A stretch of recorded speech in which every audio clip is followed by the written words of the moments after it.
എല്ലാവർക്കും നമസ്കാരം. ഞാൻ ഡോക്ടർ ടി ജി വിജയകുമാർ. ഇപ്പോൾ ഞാൻ സംസാരിക്കാൻ ഉദ്ദേശിക്കുന്നത് പ്രപഞ്ച സൃഷ്ടിയെക്കുറിച്ചാണ്. 4 യുഗങ്ങൾ കൂടുമ്പോൾ ഒരു കൽപ്പം ആകുന്നു. കൃതയുഗം, ത്രേതായുഗം, ദ്വാപരയുഗം, കലിയുഗം. ഈ 4 യുഗങ്ങൾ ചേർന്നാൽ ഒരു കൽപ്പ ആകും. കൽപ്പാന്തകാലത്തിൽ പ്രപഞ്ചം നശിക്കും. പുതിയതായിട്ട് ഒരു പ്രപഞ്ചം പരാശക്തി സൃഷ്ടിക്കും.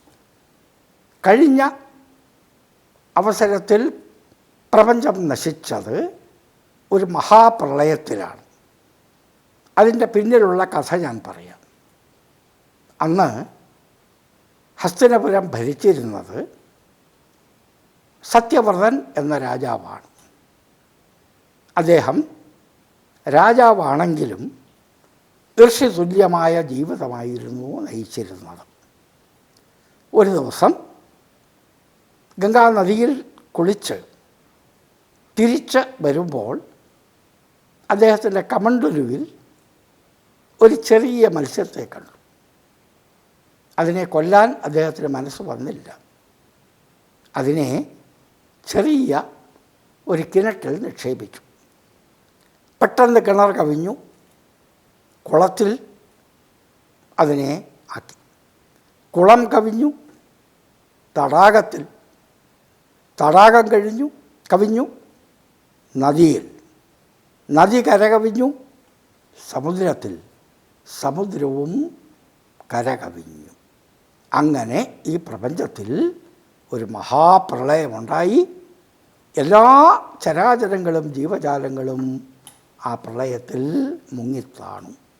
ഒരാൾ മാത്രം രക്ഷപ്പെട്ടു. അത് സത്യവ്രത രാജാവായിരുന്നു. അദ്ദേഹം മനു പരമ്പരയിലെ 7ാമത്തെ മനു ആയിരുന്നു.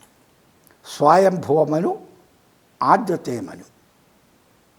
7ാമത്തെ മനു വൈവസ്വത മനു. സത്യവ്രതൻ വൈവസ്വത മനു ആയിരുന്നു. അദ്ദേഹം മാത്രം മുങ്ങിത്താഴാതെ വെള്ളത്തിൽ തുടിച്ച് കിടന്നു. ആ സമയത്ത് ഒരു വലിയ മത്സ്യം, മകരമത്സ്യം, അതായത് തിമിംഗലം, അവിടെ പ്രത്യക്ഷപ്പെട്ടു. അദ്ദേഹത്തെ വാലിൽ കെട്ടി വലിച്ചു കൊണ്ടുപോയി അനന്തതയിലേക്ക്. അവസാനം അദ്ദേഹത്തെ കൊണ്ടെത്തിച്ചത് ഹിമാലയത്തിൽ മുങ്ങിത്താഴാതിരുന്ന ഒരു ചെറിയ പർവ്വതനിരയിലേക്കാണ്. അവിടെ അദ്ദേഹത്തെ ഇറക്കി. ജയശങ്കർ ഭാവകാവ്യമായ കാമായനിയിൽ ഇവിടെ മുതലാണ് ആ കാവ്യം ആരംഭിക്കുന്നത്. ഹിമഗിരിക്കേ ഉത്തുംഗ ശിഖർ പർ ബൈഠ് ശിലാക്കി ശീതള ഛാ ഏക പുരുഷ ഭീഗേ നയനോം സേ ദേഖ് രഹാ ഥാ പ്രളയ പ്രവാഹ. ഹിമാലയത്തിൻ്റെ ഉത്തുംഗ ശിഖരത്തിൽ ഒരു ശിലയിലിരുന്ന്, ഒരു പാറയുടെ മുകളിൽ ഇരുന്ന് കണ്ണുനീർ പൊഴിച്ചുകൊണ്ട്, അശ്രുകണങ്ങൾ വർഷിച്ചുകൊണ്ട് ഒരു മനുഷ്യൻ തൻ്റെ കഴിഞ്ഞുപോയ ജീവിതത്തെക്കുറിച്ച് ഓർത്ത് സങ്കടപ്പെടുന്നു. അച്ഛൻ പോയി, അമ്മ പോയി, ഭാര്യ പോയി, ബന്ധുമിത്രാദികൾ പോയി, സന്താനങ്ങൾ പോയി. താൻ മാത്രം ഈ ലോകത്തിൽ ഒറ്റയ്ക്ക്. അങ്ങനെ ഇരിക്കുമ്പോൾ ഹിമാലയത്തിൻ്റെ മറ്റൊരു പാർശ്വഭാഗത്ത് കാമഗോത്രം എന്നൊരു ഗോത്രമുണ്ടായിരുന്നു. അവിടുത്തെ രാജകുമാരിയുടെ പേര് ശ്രദ്ധ. കാമഗോത്രത്തിൽ ജനിച്ചതുകൊണ്ട് അവളെ കാമായിനി എന്നും പറയും. ഒരു ദിവസം ആ പെൺകുട്ടി നടക്കാനിറങ്ങിയപ്പോൾ ഒരു പാറയുടെ മുകളിൽ അരോഗദൃഢഗാത്രനായ ഒരു മനുഷ്യനിരിക്കുന്നു. അടുത്തു വന്നു, പരിചയപ്പെട്ടു. അദ്ദേഹം പറഞ്ഞു, പ്രപഞ്ചത്തിലെ മഹാപ്രളയത്തിൽ രക്ഷപ്പെട്ട ഏക വ്യക്തി ഞാനാണ്. ഏകാന്തതയിൽ ഒരു യുവാവും യുവതിയും പരിചയപ്പെട്ടു. മറ്റാരുമില്ല. അവർ ഗാന്ധർവ വിധി പ്രകാരം വിവാഹം ചെയ്തു. അങ്ങനെ മനുവിനും ശ്രദ്ധയ്ക്കും ഉണ്ടായ മകനാണ് മനുവിൻ്റെ പുത്രനായ മനുഷ്യൻ. അങ്ങനെ മനു നമ്മുടെ ആദി പിതാമഹനായി. അതിനുശേഷം ആ കാവ്യം തുടരുന്നു. നീചേ ജലഥ ഊപ്പര് ഹിമഥ ഏക് തരളഥ ഏക് സഖൻ ഏക് തത്വകീ പ്രധാനത കഹോ ഉസേ ജഡയാ ചേതൻ. താഴെ വെള്ളം, മുകളിൽ ഹിമം, ഒന്ന് തരളം, ഒന്ന് സഖനം. ജലം തരളമാണ്, ഹിമം സഖനമാണ്. പക്ഷേ രണ്ടും ഒരു തത്വം തന്നെയാണ്.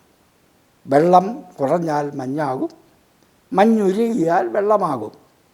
ഒന്ന് ജഡമാണ് ഹിമം, മറ്റേത് തരളമാണ്, ചേതനമാണ് ജലം. അങ്ങനെ മനുഷ്യൻ പറന്നു. കുറേ കാലം കഴിഞ്ഞപ്പോൾ ശ്രദ്ധയോടെ എന്തോ ഒരു വിരക്തി മനുവിന് അനുഭവപ്പെട്ടു. മനു അവിടെ നിന്നും ഇറങ്ങി ഇട എന്ന രാജ്ഞി ഭരിക്കുന്ന രാജ്യത്തെത്തിച്ചേർന്നു. ഇടയെ കൂടി വശത്താക്കാൻ ശ്രമിച്ചു.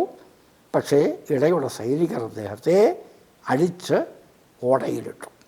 ഇത് ശ്രദ്ധ സ്വപ്നത്തിൽ കാണുന്നുണ്ടായിരുന്നു.